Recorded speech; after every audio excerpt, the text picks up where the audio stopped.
Well, hello and welcome to the Spirit Safe. My name's Rob. Thank you very much indeed for joining me. What do we have this time? Well, it's a Scotch single malt. It's an unusual one. It's from Glen Elgin, which is a Diageo-owned distillery on Speyside. This is an independent bottling by Signatory Vintage, part of their cask strength selection. First one I've had from Glen Elgin, and first one I've had from this selection. I'm really quite impressed with the way that they've put this together. I mean, it's all very very expensive materials. The tube is nice and thick. It all feels very, very well put together. So what can I tell you about this? Distilled in 1990 and bottled in 2016, which makes it 25 years old. And it is bottled at 50% ABV, also natural colour. So yeah, that looks quite promising. I don't know anything about Glen Elgin other than the fact that it's on Speyside and owned by Diageo. You see virtually nothing in the single malt marketplace other than independent bottlings. You don't see official bottlings. I think there might have been a 12. There's certainly been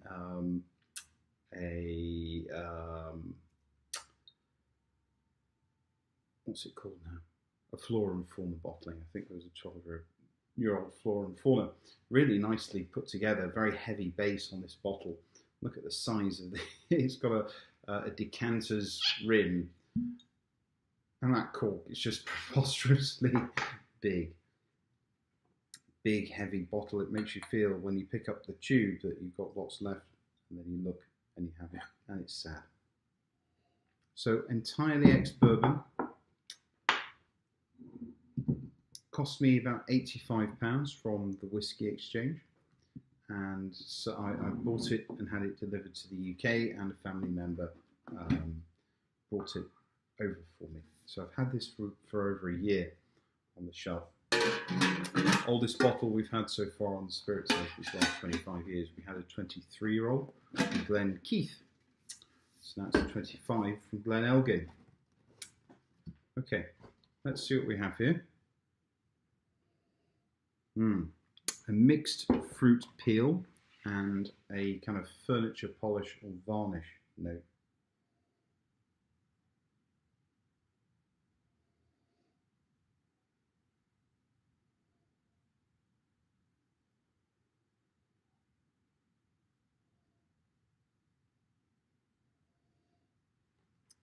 Poppy seeds, maybe. Certainly an alcohol note and a complex cereals base to it as well.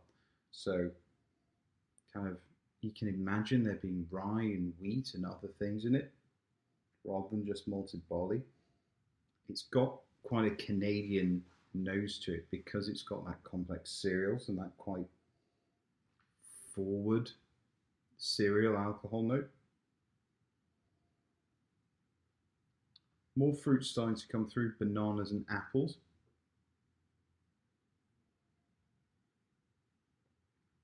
A little bit of spice, kind of gentle spice and acetone.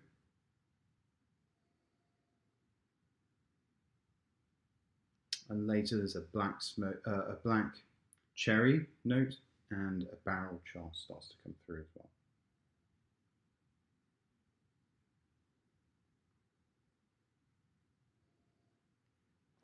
So I'll give it a sip and tell you what it's like undiluted. I'll add a little bit of water, which it really needs, and then I'll tell you what it's like with water.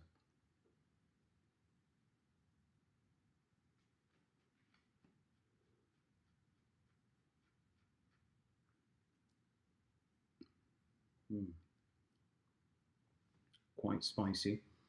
Vanilla note, definitely. Mixed cereals. Kind of a honey toffee note coming through, but also slightly medicinal and Canadian as well. So it's quite straightforward on the palate, undiluted. I'm going to give this 2 teaspoonsful of water and see where that takes it.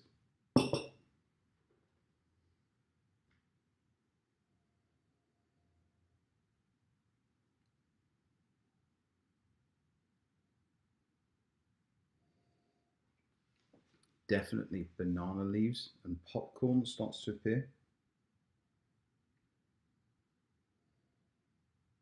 More nutty notes, particularly chestnuts and maybe hazelnuts as well.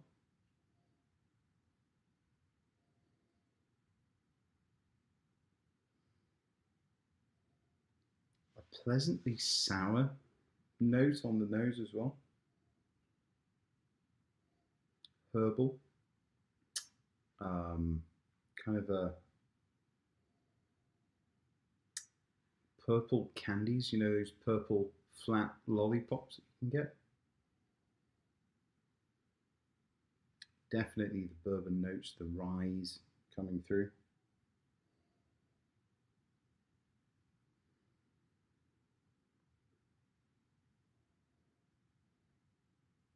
And softer notes as well, so butter toffee, porridge with honey, those complex cereal notes too. And much later on the nose, with a bit of water, I did get some pina colada and candy apple, red candy apple as well.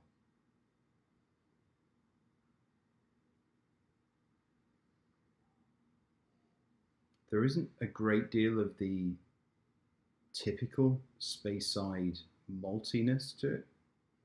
That comes later on, but it's hidden almost under other cereal notes, so kind of spicy cereals.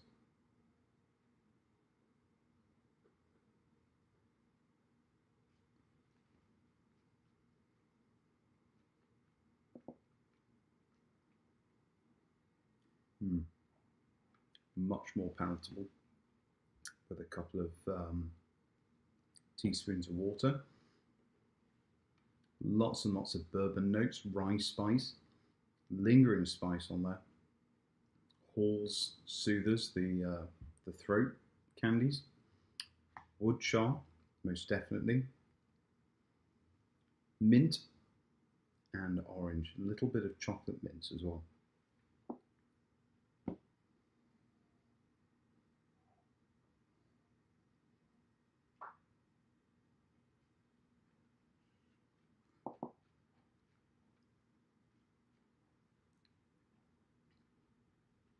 Bit more sweetness, brown sugar that time.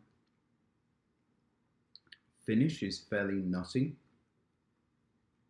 There's treacle, hazelnuts,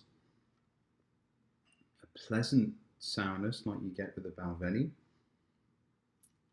and a little bit of instant coffee as well. I have to say, this is pretty good. I don't think it's for beginners. I didn't open the bottle and rip straight into it and go, oh, this is fantastic. It took a lot of time, a lot of patience. I had to add water, I had to keep coming back to it. The notes weren't easy to write. I'm enjoying this, and I'll definitely have other things from the Signatory Vintage collection. In fact, I've got another one on the shelf, another fairly old one. I think these are really good value. I think £85 is really good. So if you've got access to these, buy a couple, give them a whirl. Okay, well, I think I'll leave it there. Thanks very much, everybody. I'll see you soon. Like, comment, and subscribe, and I'll see you again. Cheers. Bye-bye.